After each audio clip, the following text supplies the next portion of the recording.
Kisah yang lain Atha bin Abi Rabah rahimahullah. Atha bin Abi Rabah ini teman-teman sekalian pernah, tentu Atha ini sedikit saya berikan gambaran, dan ulama mengatakan dalam ilmu jarh wa ta'dil, dalam ilmu hadis kita boleh ada hal-hal yang boleh disebutkan kalau berhubungan dengan kekurangan seseorang, kalau memang itu ciri khasnya, atau sesuatu yang kalau disebutkan tanpa menyebutkan nama pun, nah ini masuk bukan dalam ghibah.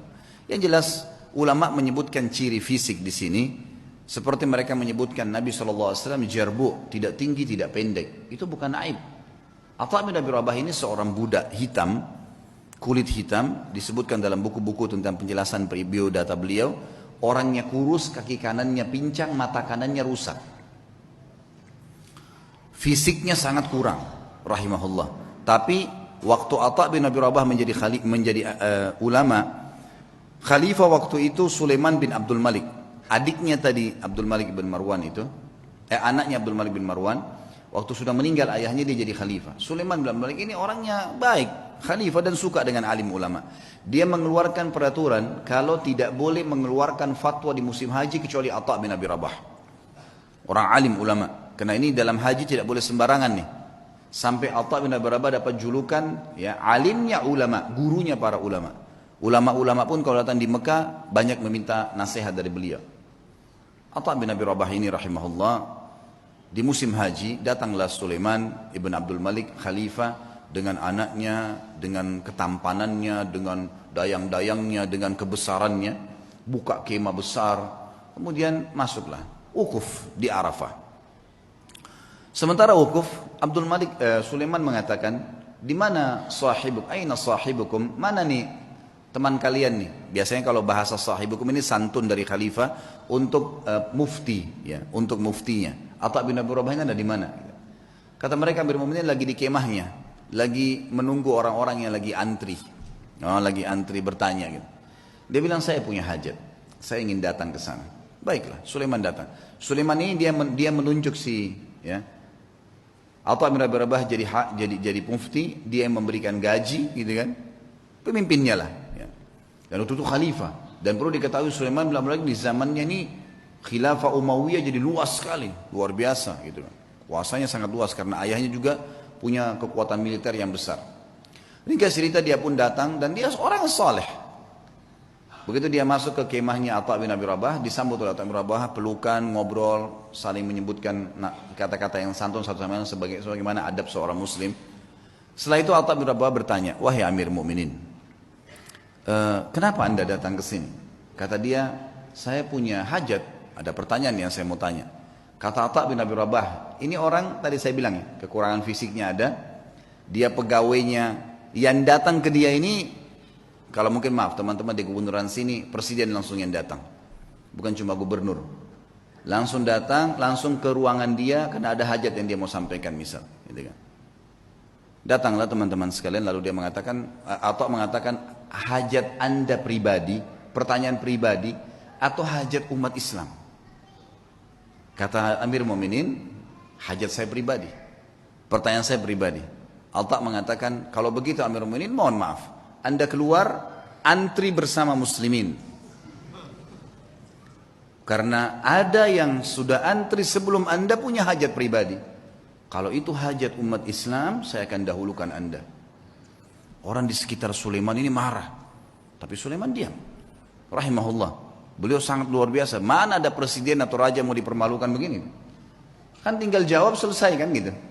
Tapi beda nih. Ini namanya muru'ah ya, kehormatan, menjaga kesucian kehormatan dengan Allah. Luar biasa. Silakan anda antri, karena muslimin sudah antri sebelum anda. Sulaiman keluar antri.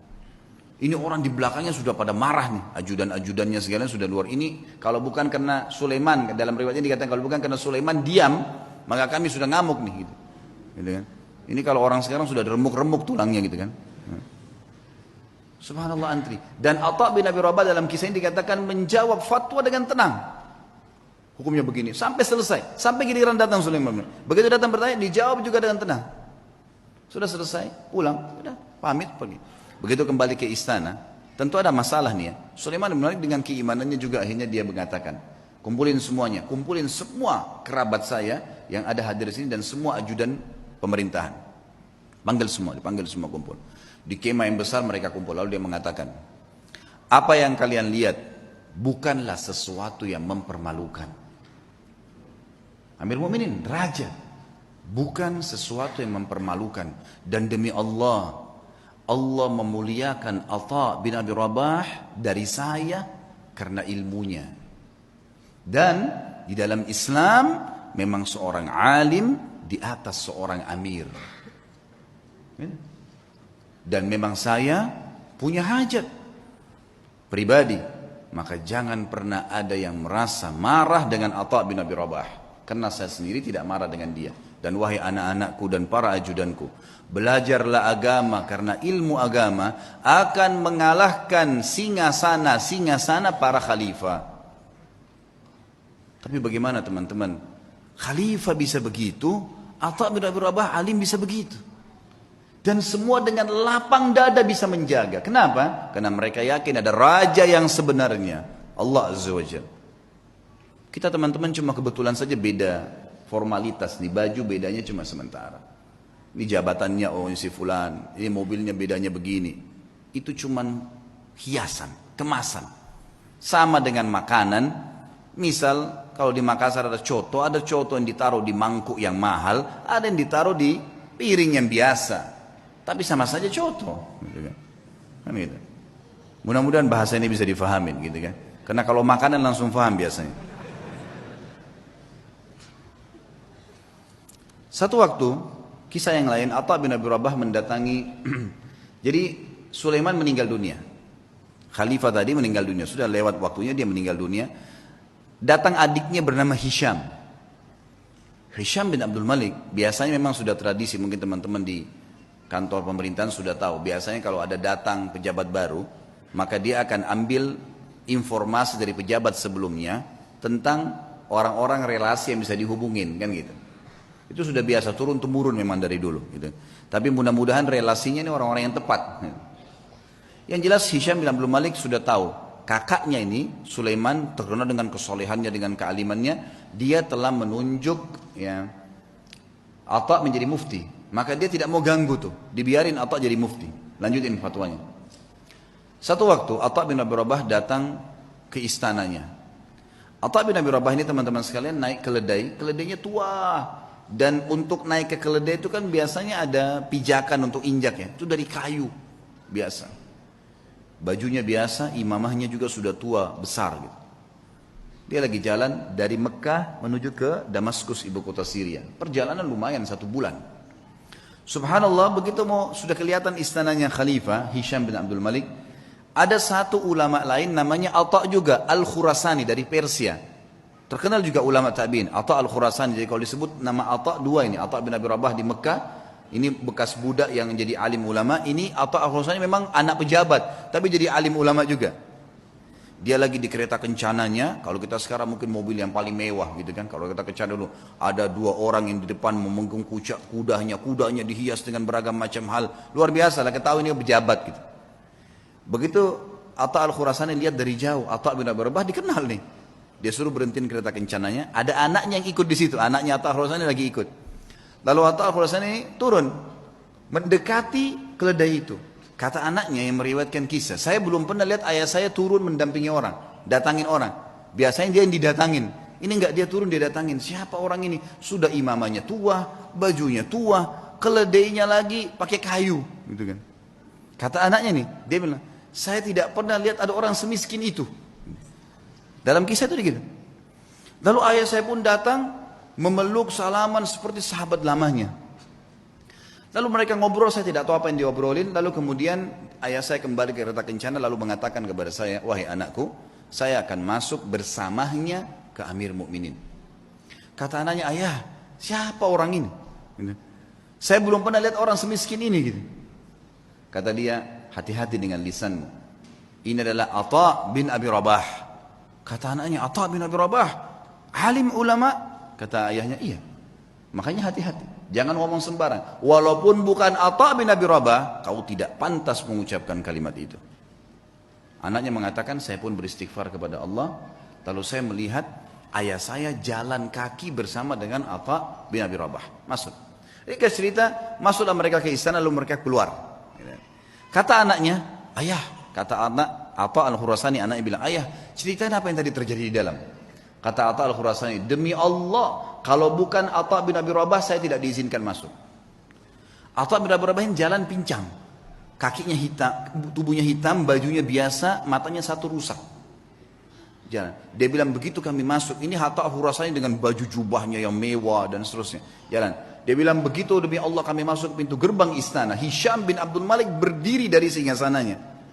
Raja berdiri. Kemudian mendekati Atha bin Abi Rabah. Dan orang-orang tidak tahu nih Atha bin Rabah siapa. Pejabat-pejabat ini banyak yang tidak tahu. Karena cuma dengar namanya. Lalu julukannya Atha bin Abi Rabah ini adalah Abu Muhammad. Anaknya Muhammad. Hisham mengatakan, hahuna Aba Muhammad. Kesini ayahnya Muhammad. Atha bin Abi Rabah setiap mau mampir ke sebuah kursi dia bilang, la hahuna Aba Muhammad. Dirangkul terus tangannya, kata Atha al-Khurasani. Begitu sudah dekat dengan singgasananya, lalu kemudian saya dipersilakan duduk. Atha al-Khurasani dipersilakan duduk. Lalu Atha bin Abi Rabah demi Allah didudukkan di sebelah singgasana khalifah. Sebelahnya pas. Dan belum pernah singgasana khalifah diduduki oleh orang lain termasuk anaknya khalifah. Enggak boleh duduki singgasana itu. Hisham mengajak Atha bin Abi Rabah yang luar biasa begitu kehidupannya tadi, kondisinya duduk di sebelahnya. Lalu kata Hisham, ya Aba Muhammad, ada hajat apa? Kata dia, ada hajat saya. Hajat yang pertama dia bilang, penduduk Mekah dan Madinah wahai Amir Mu'minin, tetangganya Allah dan tetangganya Rasulullah SAW. Karena di Mekah ada Ka'bah, berarti orang yang tinggal di Mekah kan tetangganya Allah, bahasa santunnya begitu. Di Madinah ada rumah Nabi SAW, walaupun ada kuburannya beliau sekarang, sudah jadi kuburan, tapi kan rumahnya Nabi masih ada. Itu kan masuk dalam masjid. Tetangganya Rasulullah SAW terlambat ataya mereka. Ataya ini kayak pemberian yang diberikan oleh kerajaan, ya, dari khilafah diberikan kepada masyarakat semua, kaya atau miskin semua dapat. Dari hasil pendapatan negara nanti dikeluarkan untuk kebutuhan negara, kemudian sisanya dibagi rata. Itu haknya masyarakat.